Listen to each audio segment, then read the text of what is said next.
Olá, sejam muito bem-vindos, bem-vindas. O Além da Energia veio à sede da ENGIE para comemorar os 25 anos da empresa no país. Nesse episódio especial, vamos relembrar a trajetória da companhia que se consolidou como uma empresa líder em energia renovável no Brasil.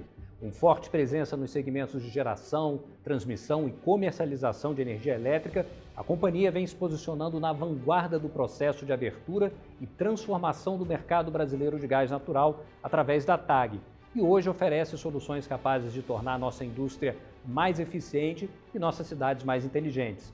São 25 anos de investimentos, inovação, geração de valor e responsabilidade socioambiental e uma história que acompanha, de certa forma, também a evolução do setor energético brasileiro. Vamos embarcar nessa jornada?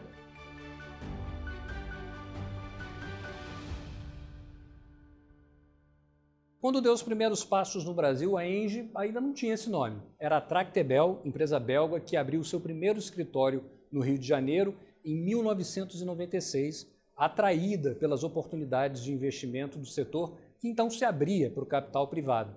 A partir daí, em 1998, a companhia adquiriu a concessão para a construção da usina hidrelétrica Canabrava e venceu o leilão de privatização da Gerasul, consolidando cada vez mais sua posição no mercado ao longo dos anos. Desde 2016, a empresa assumiu um novo nome após um processo global de rebranding. Surgia, enfim, a ENGIE, companhia líder na transição energética, com quase 10 gigawatts de capacidade instalada no Brasil e cerca de 2.400 colaboradores no país. Esse é apenas um pequeno resumo e quem vai me ajudar a contar mais detalhes dessa história é o Maurício Ber, CEO da ENGIE no Brasil e que lidera a trajetória da empresa desde o início. Olá, Maurício, um prazer tê-lo aqui. Muito bem-vindo ao Além da Energia especial 25 anos. Muito obrigado, Bernardo. Um prazer também. É ótimo estar celebrando esses 25 anos aqui com vocês. Com certeza, e tem muita história aí para a gente contar, né? E olha, além de convidado, o Maurício também vai me ajudar a apresentar esse episódio especial, porque nós temos a participação do Edson Silva, que é diretor-presidente da Geral Energia, que está com a gente aqui também. Olá, Edson, tudo bem com você? Tudo certo? Olá, boa tarde. É uma satisfação poder participar desse evento aqui, especialmente por estar celebrando 25 anos da ENGIE aqui no Brasil.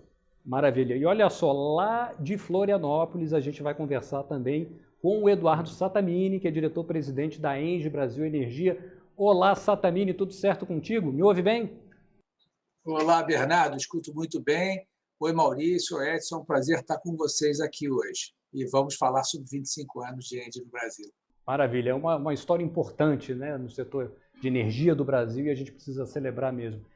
Queria começar já com um desafio aqui para o Maurício. Maurício, que hashtags você usaria para descrever, para contar essa história? Olha, Bernardo, são inúmeros, né, que vem à cabeça assim rapidamente. Resultados, ética, orgulho, sustentabilidade, energia renovável, responsabilidade social, e a gente vai continuar contando uma série delas aí. Mas eu acho que é uma história de sucesso de 25 anos, de ótimos resultados e de trabalho em equipe, mais importante. Maravilha. E olha, a gente, claro, começa essa história na geração de energia elétrica, mas hoje a ENGIE é muito mais do que isso, né? Você que participou muito presentemente desse processo, como é que foi? Como é que isso começou? Como é que isso se desenvolveu? Olha, se desenvolveu de uma maneira muito tranquila, muito no momento em que o Brasil se abriu para investimentos privados e que a gente percebeu que havia uma chance enorme, né? O Brasil precisava de infraestrutura, precisava de novas energias e havia um ambiente muito receptivo para investimentos novos. E a gente foi formando uma equipe pequena, mas aos poucos começamos, eu acho, com o pé direito, com uma hidrelétrica, né? E que tem aqui até um símbolo da turbina, né? Foi o modelo da turbina de Canabrava que está aqui na nossa frente, né? Esse aqui foi o nosso primeiro investimento no Brasil e que nos dá muito orgulho. E é uma recordação sempre presente aqui também. Espetacular. Né?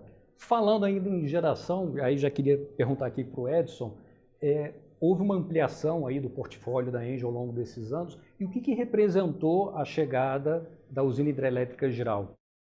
Bom, primeiro é importante falar que Jirau não é importante apenas para a ENGIE, né, mas é um marco para a engenharia nacional. A construção de Jirau é um marco assim colossal para o país, né? E muito importante também a integração de Jirau com o meio ambiente e na região amazônica. Também isso é tudo muito importante. Especificamente para a ENGIE, Jirau representa longevidade. A concessão de Jirau ela vai até 2045. Então isso vai fazer com que a ENGIE continue por mais de 2 décadas a ter uma posição relevante no setor elétrico nacional. Também é importante pelo fato de que Jirau é um ativo estratégico para o país. Ela produz 2,6% do consumo nacional e entrega a sua produção toda na região sudeste. Então tudo isso é muito importante para a ENGIE aqui no Brasil. E agora aproveitar e trazer outro ponto aqui importante com o Sattamini. Sattamini, a ENGIE se tornou uma empresa líder aí em fontes renováveis, já investiu 7 bilhões de reais em geração eólica, deve investir mais 6 bilhões nos próximos anos. Por que fontes como a eólica, elas se tornaram tão estratégicas no portfólio da ENGIE? Bom, existe aí uma demanda muito grande pela economia verde, né? E a gente entende que a gente tem essa dinâmica de apresentar opções de energia renovável para os nossos clientes. Estamos partindo para ser uma empresa 100% renovável, agregando ao nosso portfólio, majoritariamente ido, capacidade eólica, capacidade solar.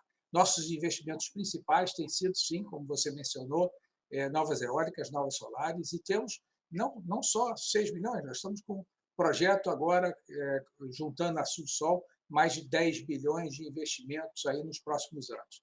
Então, é muita coisa e isso vai fortalecer a diversidade tecnológica do nosso portfólio, melhorando ainda mais os nossos, o risco o perfil de risco dos nossos ativos, né?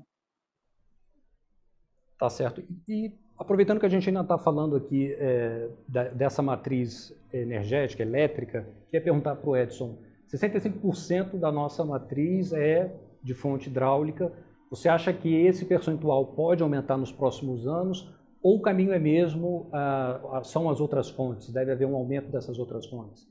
Ele pode aumentar, mas eu diria que a tendência é ficar nesse patamar. O que acontece hoje, né? Nós temos pressões socioambientais que são, em geral, contrárias ao desenvolvimento de grandes projetos hidrelétricos. Também nós temos incertezas regulatórias relevantes e isso acaba onerando em demasia o custo da energia hidrelétrica quando você compara com outras fontes. Agora, o que é mais importante de tudo isso, independentemente desse crescimento ou não da fonte hidrelétrica, é que as fontes renováveis, especialmente a eólica e a solar, para que elas tenham mais espaço na matriz brasileira, que o Brasil possa ter uma matriz 100% limpa, renovável, é de suma importância a participação das hidrelétricas. Por quê? Porque as hidrelétricas elas têm 2 atributos que são absolutamente necessários para que as outras fontes possam existir. É a flexibilidade, elas respondem com muita rapidez, e também elas são despacháveis. Quando o operador do sistema deseja despachá-las, ela responde imediatamente. E por que é isso importante? Porque a gente sabe nem sempre se tem sol, nem sempre se tem vento. Tem um outro atributo interessante, né, Edson, que é a capacidade de armazenamento, né? Quer dizer, o fato de que as hidrelétricas acabam servindo como uma grande bateria do sistema elétrico brasileiro, né? No momento em que, como você diz, que a gente despacha a hora que quer, é porque, na verdade, você consegue armazenar água, né? E isso é uma coisa espetacular. A gente tem uma bateria natural, vamos dizer assim. E a gente só viabiliza a entrada dessas fontes intermitentes, solar e eólica, com a presença da hidroeletricidade do país, né? Isso é que viabiliza e permite que a gente tenha segurança no fornecimento através da hidrelétrica. E a gente tem que valorizar esses atributos, né, Edson? Exatamente. A valorização dos atributos é uma discussão que se faz necessária nesse momento, né? E a nossa expectativa até que com o próximo governo nós possamos ter essa discussão para ter uma valoração adequada da fonte hidrelétrica, ou seja, o megawatt-hora que ela produz, ele não é exatamente o mesmo que uma outra fonte produz, ele tem um diferencial e a nossa expectativa é que isso possa ser melhor discutido e valorizado. Bom, já que a gente está falando aqui de algumas perspectivas futuras, eu queria aproveitar para perguntar também para o Sattamini que estímulos têm sido relevantes para a transição energética no Brasil e de que maneira as linhas de transmissão, por exemplo, entram nesse processo.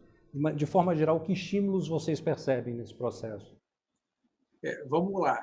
As fontes renováveis, elas usam recursos naturais, né? E esses recursos naturais estão localizados em determinadas áreas e regiões do país. Então, por exemplo, no caso do sol e do caso do vento, as melhores regiões para o desenvolvimento dos novos parques são as regiões Nordeste e, no caso, Sul para a eólica. Então, a gente precisa que essas fontes de energia sejam conectadas com os centros de consumo, né, majoritariamente no Sudeste do país. Então, as linhas de transmissão são os viabilizadores que essas energias, em locais mais remotos e em geografias distintas, possam servir a essas cargas em outras regiões do país. Então, faz todo sentido, né, estarmos dentro da nossa estratégia de desenvolvimento de uma economia da transição energética e de uma economia verde. A gente está investindo não só em renováveis, mas também em linha de transmissão viabilizadoras desse transporte de energia e do encontro dessas duas, da demanda com a oferta. Perfeito. A gente está chegando aqui no finalzinho do nosso primeiro bloco. Os senhores gostariam de complementar com alguma mensagem, mais alguma informação? Bom, acho que é super importante, Bernardo, a gente verificar que todas essas coisas se conectam, né? O sistema integrado elétrico nacional, ele tem uma característica especial, porque ele é operado por um único agente, que é o Operador Nacional do Sistema Nacional, e esse operador, ele usa toda essa matriz, né, mencionada pelo Edson, pelo Sattamini, uma matriz rica em energia renovável, né, com eólica, solar, hidrelétrica, biomassa. Tudo isso está à disposição do Brasil, né? No fundo, o Brasil é uma grande Disneylândia, né, para a energia renovável. Tá certo. Bom, eu já queria aproveitar aqui e agradecer a participação do Edson. Edson, obrigado, viu, pela contribuição. Obrigado pela oportunidade. Como eu falei anteriormente, é uma satisfação poder estar celebrando 25 anos da ENGIE aqui no Brasil, né? E especialmente o meu desejo é que a gente possa crescer ainda mais nas fontes renováveis, né? E tornar o país realmente com uma matriz 100% limpa e renovável. Maravilha. Sattamini aí de Florianópolis também, muito obrigado, viu, pela participação, por contribuir com tanta informação aqui com a gente. E eu queria agradecer também a possibilidade de estar participando aqui com vocês e reforçar, né, que esses 25 anos são de sucesso em função do trabalho de equipe que a gente vem fazendo, do comprometimento que a gente tem com essa empresa ao longo de todos esses anos. Maravilha. Obrigado, então, mais uma vez, Sattamini. Obrigado, Edson. O Maurício vai continuar aqui comigo, porque a gente ainda tem muita história para contar aqui, hein? Oi, aqui é Rodrigo Machado. Eu estou há 15 anos já trabalhando na ENGIE, então minha história de vida pessoal, profissional, intrinsecamente ligada a esse meu período aqui no grupo, quase um pouco mais de um terço da minha vida aqui dentro. Aqui eu conheci a mãe dos meus filhos, eu tive a oportunidade de morar em cidades que eu jamais imaginei morar.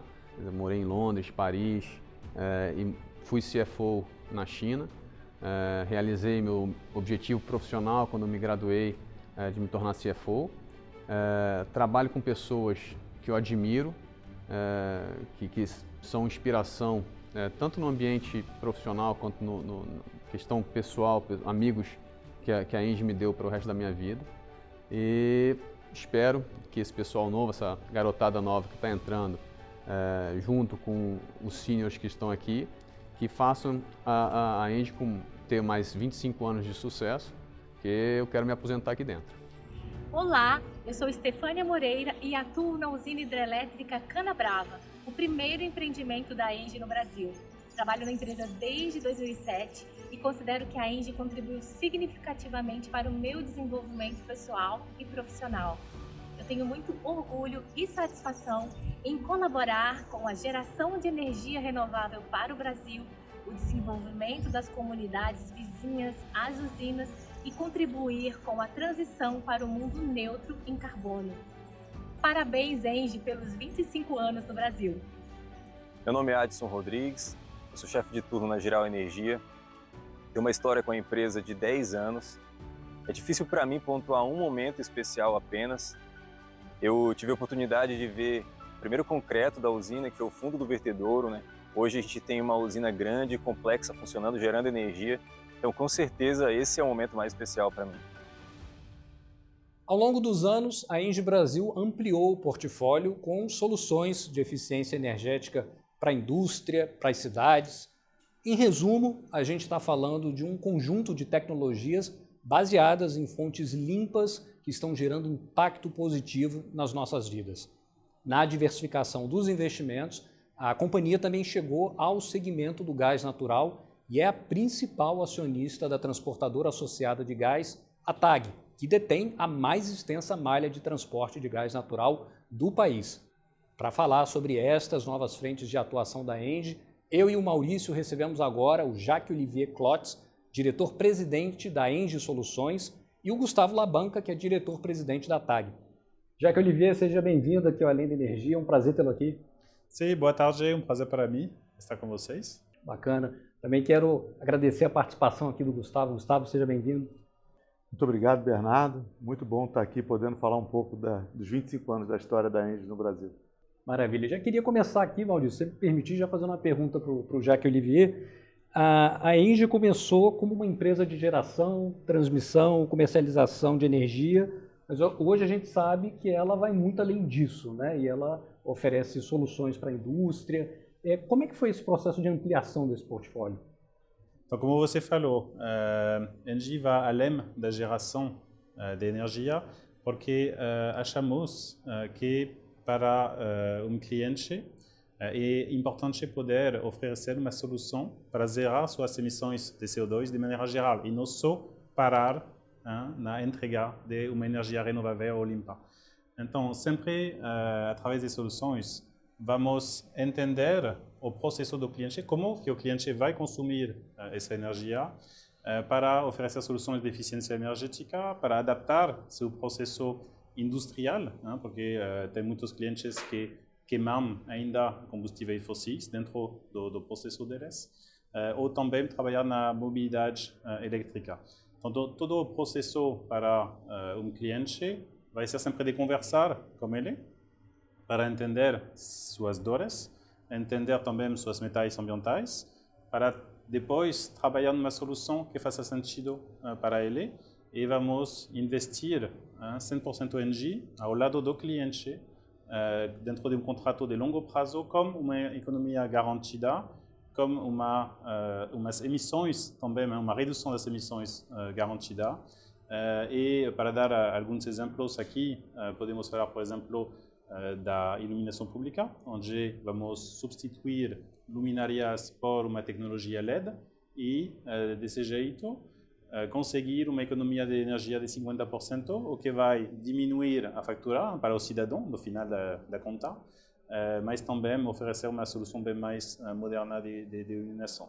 Também aqui dentro desse prédio temos um consumo importante de ar-condicionado, de luz, e vamos otimizar o uso do ar-condicionado e da luz para baixar o consumo, migrar o prédio no mercado livre e assim baixar a fatura de energia de um promedio de 10%, só para ilustrar esse processo.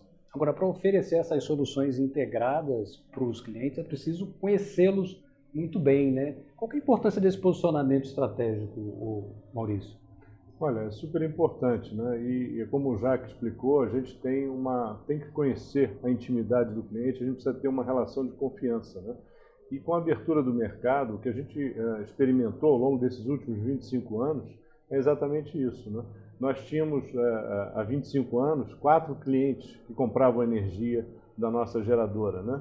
Hoje temos quase 1.000 clientes comprando essa energia. Então, a cada novo cliente, a gente entende essa situação e faz uma solução, de certa forma, customizada, né? É essa nossa relação que a gente vem tendo nessa abertura de mercado, que eu acho que não vai parar nunca.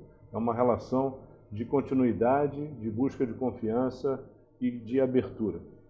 A Engie está inovando no segmento industrial, né, de soluções para a indústria, né? E como é que ela está está realizando essa inovação? Como é que ela está conseguindo entregar isso para o mercado?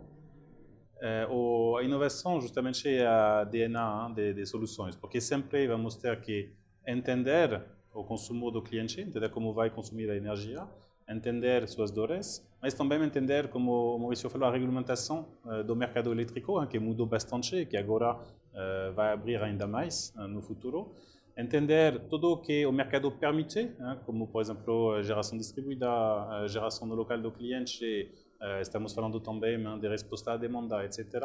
Tudo o que existe como soluções e vamos inovar no modelo de negócio para propor uma solução para o cliente, envolvendo também tecnologia. A tecnologia está mudando bem rápido, especialmente quando a gente fala de energia.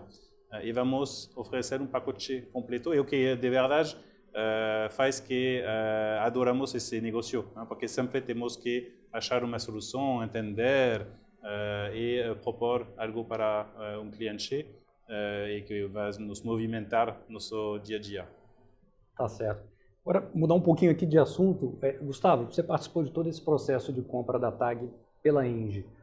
Como é que foi esse processo? Por que a ENGIE decidiu entrar nesse segmento de transporte de gás natural? Ô Bernardo, a oportunidade de falar sobre o processo de aquisição da TAG é falar de uma história muito, muito bacana. E eu acho que a palavra que reflete muito bem isso é resiliência.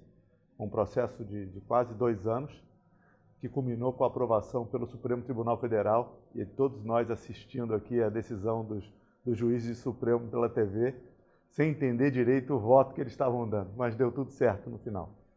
A decisão de entrar no setor de gás natural no Brasil foi uma decisão tomada pelo Comitê Executivo local, focando na diversificação dos nossos ativos, né? Entrar numa atividade regulada que tem uma geração de caixa de longo prazo com maior estabilidade, e também, olhando para o grupo ENGIE lá fora, a internacionalização dos negócios de infraestrutura de gás, que era muito concentrado na Europa, principalmente na França, trazendo toda essa expertise, né, de mais de 20, 30 anos de experiência na Europa em transporte, distribuição, estocagem de gás para o Brasil. Maurício, nesse processo de reposicionamento para o mercado, para os stakeholders, qual a importância disso? Olha, a importância de que a gente vê o gás, na verdade, como um combustível da transição energética, né? Ele se conecta a tudo que a gente está fazendo. No fundo, o que o Gustavo menciona, né? Quer dizer, de que a gente está entrando numa área em que a gente já tem o conhecimento, já tem a expertise, mas também aqui o Brasil precisa, está começando, né, com uma nova lei do gás, está começando a crescer nessa área. Existe uma reserva enorme de gás natural aqui associado ao pré-sal, e esse gás vai chegar à costa naturalmente, e nós então vamos conectar os nossos gasodutos a toda essa fonte, né, de gás que para nós é uma fonte da transição energética. É um combustível que vai nos ajudar a migrar para uma situação mais sustentável. E falando aí na aprovação da Lei do Gás, Gustavo, como é que você vê o avanço dessa implementação e de que maneira a TAG tem acompanhado isso também e tem ajudado a desenvolver esse setor? É uma pergunta muito boa. Primeiro, acho que a gente tem que ressaltar que a nova Lei do Gás ela foi uma lei que foi estudada durante 6 anos. Então, todas as grandes associações do setor, os grandes players participando do setor, os próprios governos, puderam participar e influenciar na sua formulação. Ela trouxe uma estabilidade jurídica, respeitando os contratos existentes. Ela garantiu um acesso às infraestruturas essenciais da cadeia do gás. Ela flexibilizou a construção de novos dutos de transporte pelo regime de autorização. Então, realmente, ela trouxe todas as condições para que a gente possa trabalhar para a abertura do mercado e fazer com que esse mercado cresça. Do ponto de vista da TAG, é muito gratificante poder estar falando a nossa contribuição para essa abertura do mercado, porque a gente está sendo protagonista. A gente conseguiu ofertar capacidade de transporte, a gente tinha um cliente único, Petrobras. Hoje nós estamos fechando o ano com 13 novos clientes, são grandes clientes, Shell, Galp, Equinor, o Grupo Unigel, PetroRecôncavo, algumas distribuidoras de gás como a Bahia Gás e a Acegás, e a gente está fazendo com que a nossa infraestrutura ajude, né, o crescimento do mercado conectando todas essas ofertas de gás com a demanda que está na distribuição, que está nos clientes. Então, eu acho que é uma vitória. Nós saímos de 5 contratos para mais de 50 contratos e hoje esses novos contratos já representam quase 20% da nossa receita com a malha integrada na costa. No fundo, essa infraestrutura que o Gustavo se refere é uma infraestrutura super importante para o Brasil e a gente assiste hoje o que está acontecendo na Europa, né, Bernardo? A gente vê com essa crise geopolítica, né, com a guerra entre Rússia e Ucrânia, a dependência, né, que havia do gás da Rússia e com toda a infraestrutura que existe hoje nos outros países, na França, na Alemanha, na Espanha, em Portugal, você consegue redirecionar o fluxo de gás, né, de outra forma. Por quê? Porque existe uma infraestrutura lá capaz de absorver essas mudanças de fluxo. Então é isso que a gente pretende prover aqui para o Brasil, né? Fazer com que o Brasil também tenha uma capacidade de ter flexibilidade, de usar o gás da melhor maneira possível. Falando de investimento, é possível já dizer o que vem aí para os próximos anos? De que maneira a TAG pretende aí investir em infraestrutura? Sim. Hoje tivemos a nossa reunião do Conselho, então eu já posso até falar em novos números, né? Porque temos os números aprovados. Mas eu acho que falar em investimento, eu falo em 4 frentes, né? A primeira, que é a manutenção dos ativos, que é para garantir a segurança industrial, segurança operacional, a disponibilidade dos ativos, né? Ou seja, isso é fundamental para a gente. A segunda é conectando novas ofertas à malha de transporte e também novos pontos de entrega de gás. A terceira, otimização da infraestrutura existente. E a quarta é a expansão propriamente dita. Hoje a gente aprovou investimentos superiores a 3 bilhões de reais nos próximos anos e eu dou destaque a alguns projetos que já estão em andamento, como o gasoduto de Gasfor 2 na região metropolitana de Fortaleza. São 83 quilômetros, investimento da ordem de 300 milhões de reais, um projeto que iniciou pela Petrobras e que a gente retomou. A conexão do terminal de Sergipe, também superior a 300 milhões de reais, conectando uma fonte de suprimento de gás à malha integrada nacional. Assinamos o termo de compromisso com a GNA para fazer a conexão também aqui do terminal de Açu, aqui no Rio de Janeiro, um gasoduto em torno de 45 quilômetros, investimentos superiores a 500 milhões de reais. E uma nova estação de compressão no coração da nossa malha, do Gazene, e que vai propiciar um escoamento melhor do fluxo do gás do Sudeste para o Nordeste do Brasil, investimentos da ordem de 400 milhões de reais. A gente está chegando no finalzinho aqui desse segundo bloco, mas eu queria ouvir do Jacques Olivier, desculpe também. 2023, o que podemos esperar para as soluções? Então, para 2023, Soluções vai realmente transformar o seu negócio. Já temos bastante projetos que vão dar certo. Vamos assinar no começo do ano de 2023 um novo contrato com a cidade de Curitiba para a iluminação pública da cidade de Curitiba e falamos de 160 mil pontos de iluminação pública e vamos ter anúncios assim ao longo do ano porque temos bastante coisas por chegar. Então vai ser um ano bem bacana a nível de projetos e de concretização da nossa estratégia. Bem mais inovação por aí, né? Eu queria agradecer a participação do Jacques Olivier, do Gustavo. Maurício vai continuar aqui com a gente, né, Maurício? Porque a gente tem mais coisa para falar aí sobre 2023. Mas, Jacques Olivier, muito obrigado pela participação. Muito obrigado, Bernardo. Foi realmente um prazer. Gustavo, obrigado também pela participação, viu? Obrigado, Bernardo. Muito gratificante poder participar aqui junto com o Jacques e com o Maurício, num momento tão especial dos 25 anos da ENGIE no Brasil. Queria aqui também deixar uma mensagem especial a todos os colaboradores da ENGIE, da TAG, que eles é que fazem a diferença. Então, eu queria fazer realmente esse agradecimento para poder encerrar aqui esse bate-papo. Obrigado. Maravilha. E a gente vai seguir por aqui porque, olha, ainda tem muita história para contar por quem ajuda a construir a ENGIE todos os dias. Olá, meu nome é Carla Pessoa, eu sou funcionária 01 da ENGIE, estou há 25 anos no grupo, comecei a trabalhar como secretária num pequeno escritório na Rua do Ouvidor, no centro do Rio. Tive a oportunidade de ver o crescimento e a transformação da ENGIE no Brasil e vivenciar grandes eventos como a compra da Gerasul, Geral e TAG. Na minha trajetória fiz grandes amigos que levo para a vida. Atualmente sou analista de gestão de contratos na TAG, que é um grande desafio para mim, para minha vida profissional e pessoal.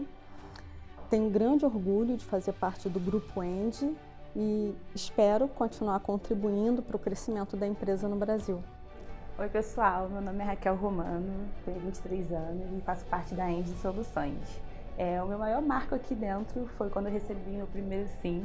A ENGIE me abraçou de uma forma muito linda, positiva, porque eu não esperava, não tinha experiência na área. Então, quando me ligaram dizendo que eu fui aprovada, foi maravilhoso. E eu quero me desenvolver muito aqui dentro, estou buscando bastante coisa, estou recebendo boas oportunidades de crescimento e é isso, quero engajar. É uma parte muito boa porque tem jovens que precisam disso, que precisam de oportunidade. Basta uma só e o resto a gente abraça. E é isso. Nesse último bloco do Além da Energia, a gente se volta para o futuro. Afinal, quais serão os próximos passos da companhia no país? Aqui comigo na sede da ENGIE Brasil, o CEO Maurício Ber vai falar um pouco das estratégias e ambições da empresa para o país. Maurício, que caminhos a empresa ENGIE deve trilhar rumo a essa transição zero carbono? Interessante, Bernardo. A gente tem assim um objetivo global, né, de atingir uma capacidade instalada de energia renovável de 80 mil megawatts no mundo. E como eu disse antes, eu acho que o Brasil é o lugar perfeito para se fazer grandes investimentos nesse setor. Além da energia renovável, né, que a gente vem investindo há 25 anos, vamos continuar investindo para atingir essa meta global, a gente também pretende fazer investimentos na área de infraestrutura, principalmente para conectar toda essa energia renovável com a energia, com a capacidade de consumo do país, né? A gente tem aí os centros de consumo que estão um pouco distantes, né, dessas fontes, do sol, do vento, das hidrelétricas. Então, há uma necessidade muito grande de conexão. Então, as linhas de transmissão também são foco de investimentos aqui no país. Além, né, da TAG, que a gente vai expandir gasodutos como um combustível da transição energética, né? Soluções também, já que o Olivier já falou um pouco sobre isso, a gente continua ajudando os nossos clientes a se descarbonizar. Essa que é a ideia. E como é que você vê esse potencial de desenvolvimento de fontes de energia renováveis, como hidrogênio verde, eólicas offshore? Essa é a beleza do Brasil, eu acredito, né? Porque além de produzir energia para consumo próprio aqui do país, à medida que a gente tenha um aumento dessa carga, né, desse consumo, por desenvolvimento aqui local, nós temos também a capacidade de produzir energia renovável para exportação, né, através do hidrogênio verde, e com isso a gente vai abrir um espaço enorme de desenvolvimento para o país, né? Isso eu acho que é o futuro, né? A gente pensa assim, não só no desenvolvimento do hidrogênio verde para exportação, mas como uma fonte que ainda não foi explorada no país, que é a energia eólica offshore, né? Quer dizer, a gente pretende que nos próximos anos a legislação, o arcabouço regulatório seja desenvolvido para que essas coisas se materializem. E como é que você vê a importância da diversidade, da inclusão para a empresa, para o futuro da empresa? Acredito que a diversidade é um fator chave para tudo isso, né? Quer dizer, nós aqui na empresa precisamos representar a sociedade em que a gente está inserido, né? A gente produz energia para o Brasil, a gente quer fazer com que o Brasil se desenvolva, a gente precisa ter uma empresa que tenha aqui dentro, né, uma representação fidedigna, né, dos nossos consumidores, dos nossos clientes, da nossa sociedade brasileira. E para isso a gente tem um caminho longo a trilhar, né? Para isso a gente tem diversos programas de incentivo e vamos fazer com que a cada ano, a cada dia que passe, que essa cultura se materialize a partir de programas específicos. Não estou falando só de diversidade de gênero, né, e outras mais, de raça, religião, nacionalidade, também de idade, né? A gente precisa trabalhar e quanto mais diversidade a gente tiver aqui na empresa, mais diferentes opiniões, melhor a gente vai conseguir concluir e ter decisões adequadas para a transição energética acontecer de forma sustentável aqui no Brasil. É uma riqueza, sem dúvida, né? A gente está chegando no final do programa, mas eu queria fazer aqui um exercício de futurologia contigo, se você me permite. Como é que você vê a ENGIE daqui a 25 anos? Se você pudesse mandar uma mensagem para os colaboradores ou para quem deseja um dia trabalhar aqui na ENGIE, que mensagem você gostaria que eles levassem sobre o futuro da companhia? Eu acho que o futuro da companhia é um futuro brilhante, né? Baseado nas pedras fundamentais que foram colocadas nos últimos 25 anos. Nós tivemos aí um trabalho em equipe, times maravilhosos que ajudaram a construir tijolo a tijolo, né, dessa construção maravilhosa. Com isso, a gente quer fazer com que essa empresa tenha uma sustentabilidade aí de muito longo prazo, né? Quer dizer, com uma base sólida, com ética, com participação, com diversidade, e que a gente tenha um mercado também inclusivo, né? Que todos os clientes de energia no Brasil possam escolher os seus fornecedores e possam pautar suas escolhas, né, por companhias sérias, comprometidas, com responsabilidade social. É assim que eu vejo o futuro da ENGIE no Brasil, um futuro muito próspero. Maurício, queria agradecer sua participação aqui no Além da Energia, desejar todo o sucesso do mundo e que a companhia continue crescendo ainda mais e que venham mais 25 anos com toda essa competência, toda essa inovação. Parabéns pelo trabalho. Muito obrigado, Bernardo. Que a gente continue tendo essa equipe maravilhosa que nos ajudou a trazer a empresa até aqui. Muito obrigado. Maravilha. E olha, você que acompanhou esse episódio especial do Além da Energia, muito obrigado. Parabéns para a ENGIE Brasil e todos os colaboradores que ajudaram e ajudam até hoje a construir essa história de sucesso. Lembrando que no site da companhia você encontra mais notícias sobre o setor de energia, cidades inteligentes e transição energética. Para quem já nos acompanha, não esqueça de curtir e seguir o canal da ENGIE no YouTube. Siga também o podcast nas principais plataformas de áudio. Até mais, tchau, parabéns!